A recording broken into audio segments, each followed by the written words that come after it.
ہم نہ صرف اپنی افواج پاکستان کے شکر گزار ہوں، ان کو ہدیہ تبریک پیش کریں، ان شہداء کو، ان غازیوں کو، جو لوگ آج اس ملک کے اندر زہریلا پروپیگنڈا کر رہے ہیں سوشل میڈیا کے اوپر، اس کی میں سمجھتا ہوں کہ جتنی بھی سخت الفاظ میں مذمت کی جائے وہ ناکافی ہے۔ سیلاب نے بڑی تباہی مچائی ہے، موسمیاتی جو چیلنجز ہیں، میں نے منسٹر جو کلائمیٹ چینج ہیں، ان کی جو سیکرٹری ہیں، میں نے ان کو ذمہ لگایا you have to come up with programme. یہ نہیں کہ آپ راتوں رات جو موسمیاتی جو تبدیلیاں ہیں اس سے ہم اس کو نمٹ لیں گے، بہت بڑے چیلنجز ہیں۔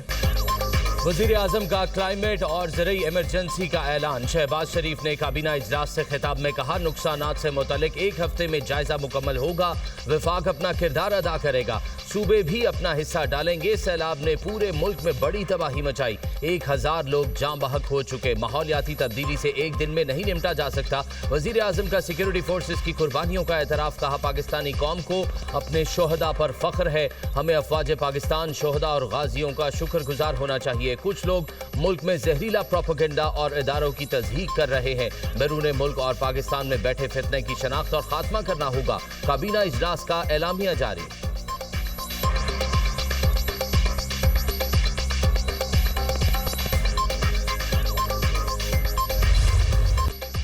کراچی میں طوفانی بارش کے بعد بعض علاقوں میں اربن فلڈنگ کی صورتحال، برساتی نالے بپھر گئے، ملیر اور لیاری ندی کا پانی نشتر بستی، عیسیٰ نگری سمیت اعتراف کی آبادیوں میں داخل۔ کورنگی ندی میں ڈوبنے والی گاڑی میں سے 2 لاشیں نکال لی گئیں، مزید 3 افراد لاپتہ، تلاش جاری۔ وزیر اعلیٰ سندھ کا شہر کے مختلف علاقوں کا دورہ، قیوم آباد، چورنگی اور کورنگی کازوے پر بارش کے بعد کی صورتحال کا جائزہ، پانی کی نکاسی کا عمل تیز کرنے کی ہدایت۔ مراد علی شاہ سعدی ٹاؤن پہنچ گئے، علاقہ مکینوں سے ملاقات، متعلقہ اداروں کو فوری نکاسی آپ کی ہدایت۔ وزیر اعلیٰ سندھ جناح ایونیو اور اسکیم 33 بھی گئے۔ مراد علی شاہ نے میڈیا سے گفتگو میں کہا بارش سے 4 اموات ہوئی، صورتحال قابو میں ہے، سڑکوں کی مرمت ضروری ہے، سندھ حکومت اقدامات کر رہی ہے، سیلاب کے حوالے سے ہماری تیاریاں مکمل ہیں۔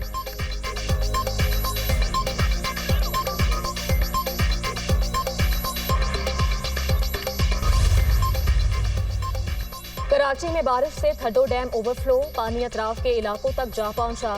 فرجانی یوسف گوٹ میں پانی گھروں میں داخل، سہراب گوٹ، حسن منان کالونی زیر آب، شہریوں کی بڑی تعداد گھروں میں محصور۔ سہراب گوٹ کے قریب شفیق کالونی میں بھی پانی بھر گیا، کورنگی کازوے اور دیگر سڑکیں زیر آب۔ ملیر سے کورنگی جانے والا لنک روڈ بھی متاثر، جہانگیر روڈ پر بارش کے باعث 3 ہٹی کے مقام پر سڑک دھس گئی، بارشوں کے باعث شاہراہ بھٹو کا ایک حصہ بھی دھس گیا۔ سب سے زیادہ سرجانی ٹاؤن میں 129 ملی میٹر بارش ریکارڈ کی گئی۔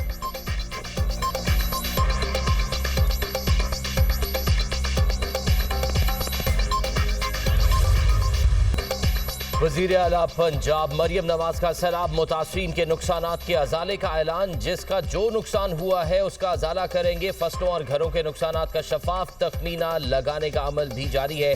جلال پور پیروالا کو 8 کلومیٹر پختہ بند کی تعمیر کر کے دیں گے، عوام کے جان و مال کا تحفظ ایک ماں، بہن اور بیٹی بن کر کرنا ہی میرا فرض ہے۔ وزیر اعلیٰ پنجاب کا جلال پور پیروالا کی حفاظت کے لیے بنائے گئے بند کا دورہ، عمر پور روڈ بند پر متاثرین کے مسائل سنے۔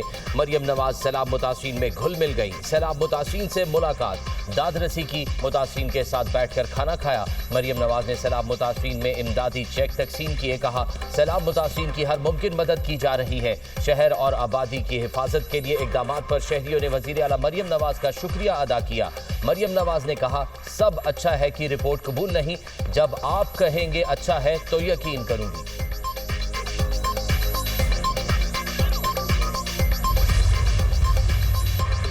کراچی میں طوفانی بارشوں کے باعث شہری مختلف مقامات پر پھنس گئے، پاک فوج کے جوان، رینجرز اور دیگر ادارے ریسکیو آپریشن میں مصروف۔ رہائشی علاقوں سے پانی کی نکاسی کو یقینی بنایا جا رہا ہے۔ موٹر وے M9، سائمہ اور سعدی ٹاؤن سمیت متعدد علاقوں میں پھنسے شہریوں کو محفوظ مقامات پر منتقل کر دیا گیا۔ ٹریفک کی بحالی کے لیے بھی فوجی دستے فیلڈ میں عوام کی مدد میں مصروف۔ متاثرین نے فوری ریسکیو اور ریلیف آپریشن پر پاک فوج کا شکریہ ادا کیا۔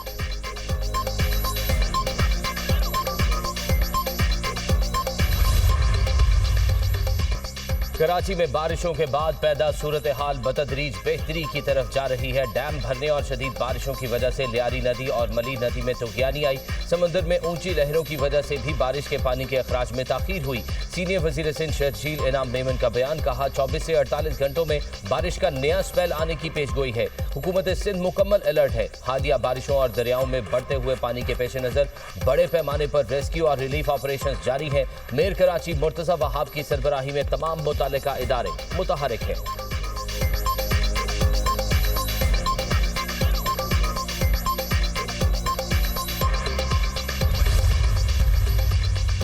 بھارت نے پھر دریائے ستلج میں پانی چھوڑ دیا۔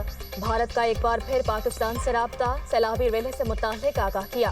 ہائی کمیشن کے ذریعے پاکستان سے رابطہ کیا گیا۔ دریائے چناب، ستلج اور راوی میں سنگین سیلابی صورتحال۔ ہیڈ پنجنت، گنڈا سنگوالا اور ہیڈ سدنائی کے مقام پر انتہائی اونچے درجے کا سیلاب۔ ہیڈ پنجنت کے مقام پر پانی کا بہاؤ 5,81,913 کیوسک ریکارڈ۔ دریائے ستلج میں بھکا پتن کے مقام پر اونچے درجے کا سیلاب۔ بہاول نگر میں دریائی بیلٹ سے ملحقہ 145 معاوضہ جات متاثر، سینکڑوں بستیاں سیلابی ریلے کی لپیٹ میں آ گئیں۔ خانیوال، شورکوٹ ریلوے سیکشن 8ویں روزبی باندھ، کہرول پکھا میں دریائے ستلج میں طغیانی، ٹبا وڈا کا حفاظتی بند بھی ٹوٹ گیا۔ سیلابی پانی متعدد آبادیوں میں داخل۔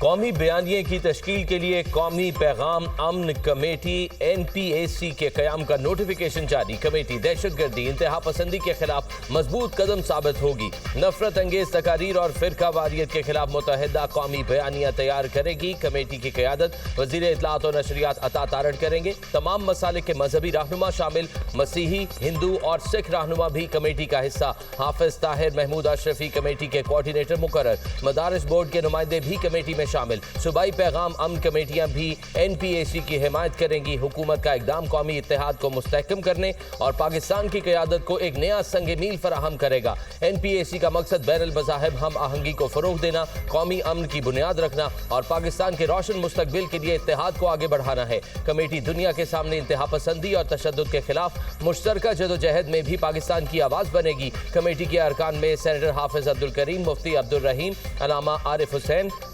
واحدی شامل، پیر نقیب الرحمان، علامہ محمد حسین اکبر اور ڈاکٹر محمد راغب حسین نعیمی بھی کمیٹی کا حصہ۔ مولانا طیب نجپیری اور علامہ ضیاء اللہ شاہ بخاری بھی کمیٹی کے رکن ہیں۔ کمیٹی میں اقلیتوں کی نمائندگی بیشب آزاد، مارشل راجیش کمار ہردسانی اور سردار رمیش سنگھ اروڑا کریں گے۔ حکومت نے نئے گیس کنیکشن پر عائد پابندی ختم کر دی۔ وفاقی کابینہ نے گھریلو استعمال کے لیے نئے گیس کنیکشنز پر عائد پابندی اٹھا لی۔ عوام کی سہولت کے لیے RLNG کے نئے کنیکشنز کا اجرا کیا جائے گا۔ RLNG درآمدی LPG سے 35% تک سستی ہوگی۔ پہلے سے درخواست دہندگان کو RLNG پر منتقلی کا آپشن بھی دیا جائے گا۔ وفاقی وزراء علی پرویز ملک اور ڈاکٹر طارق فضل چودھری کی گفتگو، کہا کابینہ میں سیلاب کی صورتحال اور نقصانات کا تفصیلی جائزہ لیا گیا۔ سیلاب متاثرہ علاقوں میں امدادی سرگرمیاں جاری ہیں۔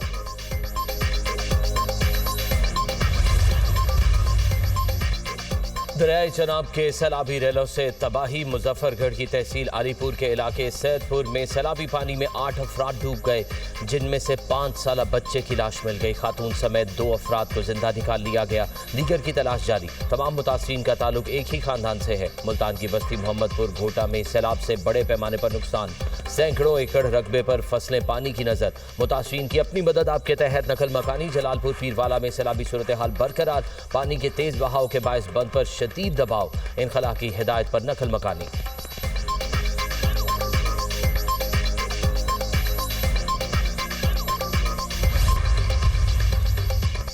سعودی عرب سمیت کئی ممالک کی قطر پر اسرائیلی حملے کی شدید مذمت۔ شہزادہ محمد بن سلمان کا امیر قطر سے ٹیلی فونک رابطہ، ہر ممکن تعاون کی یقین دہانی۔ ترکیہ کی بھی حملے کی مذمت۔ ترک صدر کا قطر کے امیر شیخ تمیم بن حمد الثانی سے ٹیلی فونک رابطہ۔ طیب اردوان کا کہنا ہے قطر کی خود مختاری کو نشانہ بنانا عالمی قوانین کی خلاف ورزی ہے۔ آسٹریلیا، انڈونیشیا اور جاپان کی بھی اسرائیلی حملے کی شدید مذمت۔ آسٹریلوی وزیر خارجہ نے کہا اسرائیل نے خطے میں کشیدگی کو بڑھا دیا۔ انڈونیشیا کا اسرائیل کو جواب دہ ٹھہرانے کا مطالبہ۔ جاپان نے اسرائیل کا حملہ قطر کی خود مختاری اور علاقائی سلامتی کے لیے خطرہ قرار دے دیا۔